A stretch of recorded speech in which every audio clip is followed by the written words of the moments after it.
சந்திரன் நின்ற ராசி, சந்திரனுடன் சூரியனுடன், சந்திரனா மாதுர்காரகன், சூரியன் வந்து பிதிர்காரகன். இந்த சந்திரனுடனோ சூரியனுடனோ ராகுவோ கேதுவோ இணைந்திருந்தால் அந்த ஜாதகருக்கு பித்ருதோஷம் இருக்கிறதுன்னு அர்த்தம். தெரியுங்களா? கொஞ்சம் நீங்களும் கொஞ்சம் விளக்குங்க. அதை எப்படி? சந்திரனுடனோ சூரியனுடனோ ராகுவோ கேதுவோ இணைந்திருந்தால் அந்த ஜாதகருக்கு பித்ருதோஷம் இருக்கிறது. சரி, இன்னொரு விஷயம் ஒன்று இருக்குது. இப்போ இங்கே அங்கே அங்கன்னு சொல்லுவாங்க இல்லையா? இப்போ எப்போ சப்தமமாக சஞ்சரிப்பவர்கள் ராகு கேது, இந்த பித்ருதோஷத்தை உண்டாக்கிடக்கூடியவர்களே ராகு கேது தான். அது ஜென்ம லக்னமான 1ஆம் இடத்தில் சஞ்சரிக்கின்ற போது 7ஆம் இடத்திற்கு இங்கே ராகு சஞ்சரித்தால் அங்கே 7 கேது இருப்பார், இங்கே கேது சஞ்சரித்தால் 7 ராகு இருப்பார். அப்போ 1ஆம் இடத்தில் ராகுவோ கேதுவோ சஞ்சரித்தால் அவருக்கு பித்ருதோஷம் இருக்கிறது. அடுத்து ஒரு பாயிண்ட் என்னன்னா, 3ஆம் இடம்.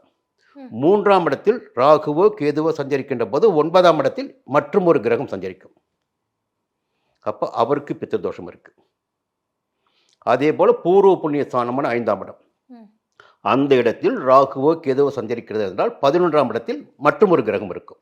சப்தமாக 180 டிகிரி சஞ்சரிப்பாங்க 2 பேருமே. அப்படிங்களா? இங்கே ராகுன்னு அங்கே கேது இருப்பார் 7ஆம் இடத்துல. அப்போ இந்த 1, 3, 5 பார்த்தது போதும்.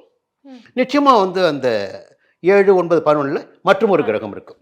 அப்போ இந்த 1, 3, 5ஆம் இடத்தில் பாவகிரகங்கள் சஞ்சரிக்கிறது என்றால் அவருக்கு பித்ருதோஷம் இருக்கிறது சொல்லிடுறேன்.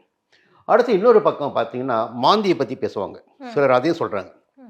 2ஆம் இடமான தன குடும்ப வாக்குஸ்தானத்தில், குடும்பஸ்தானத்தில், 12ஆம் இடம் அயனஸ்தானத்தில், மோட்சஸ்தானத்தில் மாந்தி இருந்து விட்டால் அதுவும் பித்ருதோஷம்னு ஒரு சொல்லப்படுது. புரியுங்களா? இதெல்லாம் வந்து இந்த மக்களை தெளிவுபடுத்தணும். நம்ம புரியுன்னா, என்கிட்ட வாங்க, என்னை வந்து பாருங்கள், நான் சொல்கிறேன் என்று சொல்லவே இல்லை, நீங்கள் தெரிஞ்சுக்கணும்.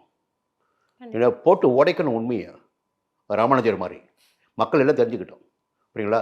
சரி, இந்த பித்ருதோஷம் ஜாதகத்தில் இருக்குது, கண்டுபிடிச்சாச்சு. இந்த பித்ருதோஷம் ஜாதகத்தில் இருப்பவர்களுக்கு சுக்கிர திசை வரட்டும், சூரிய திசை வரட்டும், ராகு திசை வரட்டும், எந்த திசை வரட்டும், நடக்காது.